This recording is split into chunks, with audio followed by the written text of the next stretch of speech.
Hi guys, it's Maria again from Living in Lenawee Realty, and today we are talking about taking care of your tomatoes throughout the growing season.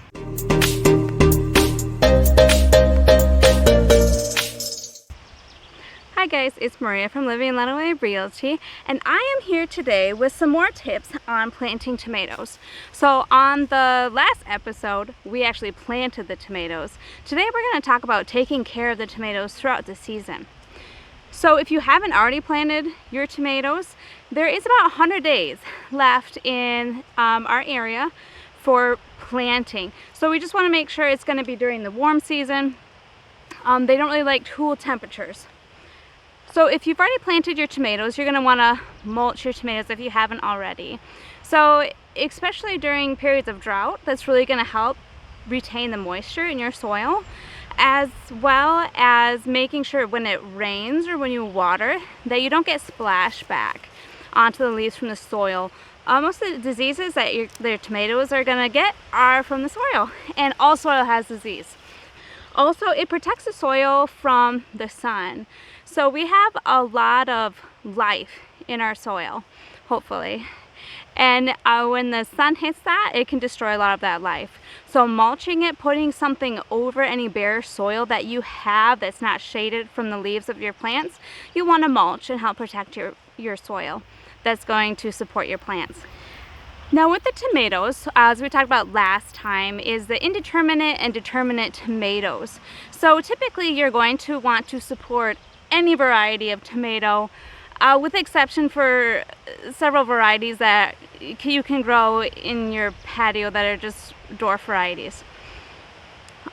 So with the indeterminate tomato, you can just stake it with a large, tall stake. Your indeterminate varieties are going to get very tall.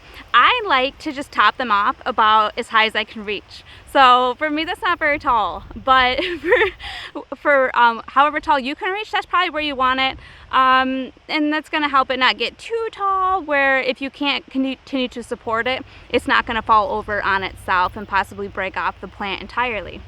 The determinate varieties, I've tried some different things. You can individually stake them, but when you do that, if you have a lot of tomatoes, you're going to be putting in a lot of stakes and tying a lot of individual tomatoes up.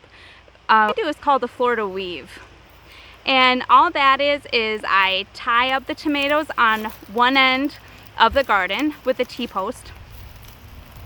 And then about every 5 plants, I have another T-post. And so I just literally weave the baling twine is what I use. You can use jute, anything that's really that's string-like that can hold it up. And then you wrap it around the tomatoes. Pruning your tomatoes. On my indeterminate varieties, I'm going to take off 1 to 2 feet off the bottom of the plant, all the leaves. That's going to help with airflow, which also is going to help prevent disease. Now my son has done a pretty good job at pruning his indeterminate varieties. So I don't have any examples of suckers for you, but you can see where they were. So there was something that was coming out right here that was clipped off. And again, right up here. And then you're going to continue to have suckers all the way up as it grows to the very top. And then when it gets to the very top, I just go ahead and take off the growing stem as far as I can reach. Your determinate varieties, I don't do a whole lot of pruning on those, just because the more pruning you do, the more fruit you lose. So I do still keep off the leaves from the ground, and I take anything touching the ground because I don't want that to cause disease on the plant.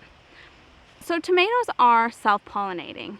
So they don't technically need a pollinator, although if you do have a pollinator, that's going to help you have better fruit, more fruit. The best pollinator for a tomato is actually bumblebees.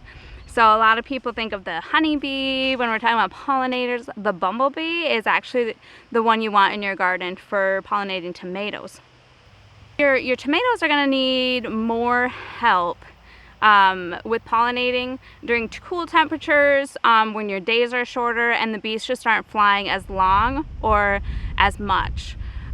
So you can do this as easy as just tapping the flower set on your tomatoes, and that's going to help that pollen drop into the flower. So when you fertilize for fruiting, you're going to want to do less nitrogen. So your first number on like your fertilizer bag, you're going to want lower the first number, higher the middle number, which is your phosphorus. The phosphorus is going to help with fruiting. You can just top dress with that fertilizer, water it in. I also every 10 to 14 days do a diluted fish emulsion. And if you want to plant something with your tomatoes, which I would recommend, I think that garden beds should be a community of plants. I don't think that it should be a monoculture for many reasons. So it's going to help bring your pollinators in as well as your beneficial insects. So some things that you can plant with your tomatoes, things like flowers, pollinators and beneficials, especially like borage, your monarda, your bee balm, your alyssum. I also love to plant marigolds. Those help with some of your nematodes in the ground, as well as they're just beautiful. And you can also plant beans, basil, beets, things that are low to the ground that's not going to compete with your tomatoes.